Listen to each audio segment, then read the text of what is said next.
हम सोचते ही रह गए और वक्त हमारे हाथों से निकल गया। Hey everyone, I am Rohit Yadav. Guys, आज हम जिस चैप्टर को डिस्कस करेंगे उसका नाम है अपने काम से काम रखो। इस चैप्टर में हम जानेंगे कि कैसे हम दूसरों के लिए काम करके उन्हें अमीर बनाते जा रहे हैं, और इस चैप्टर में हम सीखेंगे कि कैसे हम अपने काम से काम रखकर खुद के लिए काम कैसे करें। तो चलिए डिटेल में समझते हैं इन सब चीजों को।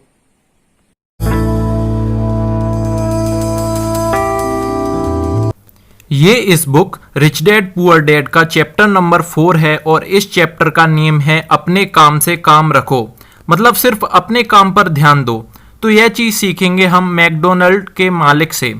एक बार मैकडोनल्ड के मालिक MBA कॉलेज में स्टूडेंट को लेक्चर देने गए थे। लेक्चर खत्म होने के बाद कुछ स्टूडेंट्स ने उनसे कहा, क्या आप हमारे साथ बियर पीने चलोगे? तो वह मान गए और बियर पीते पीते उन्होंने स्टूडेंट से पूछा कि मेरा असली बिजनेस क्या है। तो सब चुप रह गए। फिर उन्होंने दोबारा से वही पूछा कि कोई बताएगा कि मेरा बिजनेस क्या है? तो स्टूडेंट्स बोले कि सर, आप मजाक कर रहे हो क्या? आपको कौन नहीं जानता कि दुनिया में कि आपका हैमबर्गर का बिजनेस है, मैकडोनल्ड के हैमबर्गर का बिजनेस। तो वह बोले, मेरा असली बिजनेस हैमबर्गर नहीं बल्कि रियल एस्टेट है, मतलब जमीन खरीदने का बिजनेस। आज मैकडोनल्ड दुनिया में रियल एस्टेट का सबसे बड़ा और अकेला मालिक है।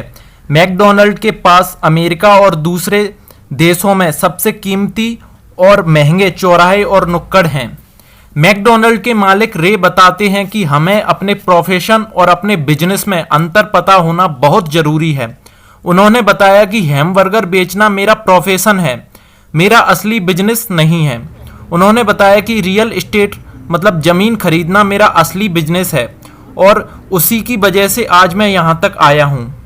प्रोफेशन और बिजनेस को और बारीकी से समझने की कोशिश करते हैं। आपके प्रोफेशन और आपके बिजनेस में बहुत बड़ा अंतर है। मैं किसी से पूछता हूँ कि आपका बिजनेस क्या है, तो वो बोलता है कि मैं एक बैंकर हूँ। तो मैंने पूछा, क्या आप बैंक के मालिक हैं? तो उसने कहा, नहीं, मैं मालिक नहीं हूँ, बस मैं वहाँ पर काम करता हूँ। तो फिर यह आपका बिजनेस कैसे हुआ? यह तो आपका प्रोफेशन हुआ ना। तो आशा करता हूं कि आपको प्रोफेशन और बिजनेस में अंतर समझ में आ गया होगा। अब समझ लेते हैं कि अपने काम से काम रखो इसका क्या मतलब है। लोगों की जिंदगी में पैसे की तंगी इसलिए आती है क्योंकि वह अपनी सारी जिंदगी दूसरों के लिए काम करते रहते हैं। ज्यादातर लोग बस अपने लिए काम नहीं करते, वे पहले तो कंपनी के मालिकों के लिए काम करते हैं, फिर टैक्स के कारण सरकार के लिए काम करते हैं और आखिर में बैंक के लिए काम करते हैं, जो उनके मॉर्टगेज का मालिक होता है। कई लोगों के पास तो जिंदगी भर काम करने के बाद भी कुछ भी नहीं बच पाता। अगर आप आर्थिक रूप से सुरक्षित बनना चाहते हैं तो आपको अपने काम से काम रखने की बहुत जरूरत है। अपने काम से काम रखने का मेरा सिंपल सा मतलब है कि आप अपने संपत्ति वाले कॉलम को ज्यादा मजबूत बनाते रहें। इसे इस तरह से सोचें कि जब $1 आपके संपत्ति वाले कॉलम में चला जाए तो फिर वह बाहर ना निकल पाए, वह आपके लिए एक कर्मचारी की तरह काम करे। पैसे के बारे में सबसे अच्छी चीज यह है कि यह हर दिन 24 घंटे काम करता है और यह ऐसा पीढ़ियों तक कर सकता है। हमें यहाँ पर सिर्फ इतना समझना है कि आप अपनी जॉब करो, जॉब करने में कोई बुराई नहीं है, या जो भी आपका काम है उसे करो। हो सकता है यह सब आपके प्रोफेशन हो, लेकिन अपनी जॉब के साथ साथ असली संपत्ति को भी खरीदना शुरू कर दो। अगर आप ऐसा करते रहते हैं तो आप जिंदगी में कभी भी कर्ज में नहीं डूबोगे, और यह तभी पॉसिबल होगा जब आप ऐसे दायित्व या ऐसी चीजों से बचने की कोशिश करें जिनकी कीमत एक बार घर लाने पर कम हो जाती है। अगर आप एक नई कार शोरूम से बाहर ले जाते हैं तो उसकी कीमत 25% तक कम हो जाती है। और भी ऐसी बहुत सी चीजें हैं जो हमारी सच्ची संपत्ति नहीं है। हमें कोई लग्जरी की चीज पसंद आई और हमने उसे झट से कर्ज पर ही खरीद लिया और फिर सारी जिंदगी बैठकर रोते हैं। इतनी जल्दी क्यों है भाई?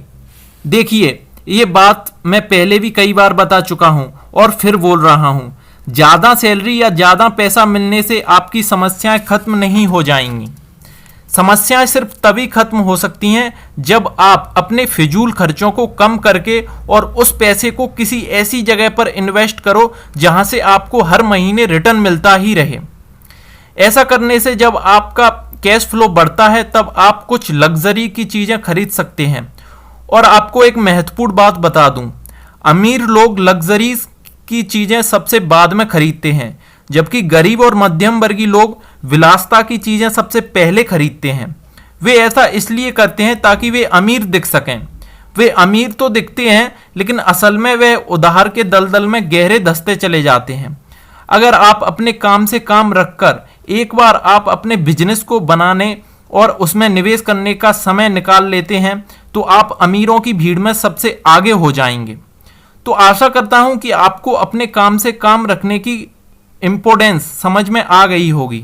अगर वीडियो अच्छा लगा हो तो लाइक करें, चैनल को सब्सक्राइब जरूर करें, जिससे मैं आपके लिए और अच्छे अच्छे वीडियो लाता रहूँगा।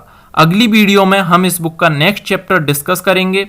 जब तक के लिए जहाँ भी रहें खुश रहें और अपने काम से काम रखें।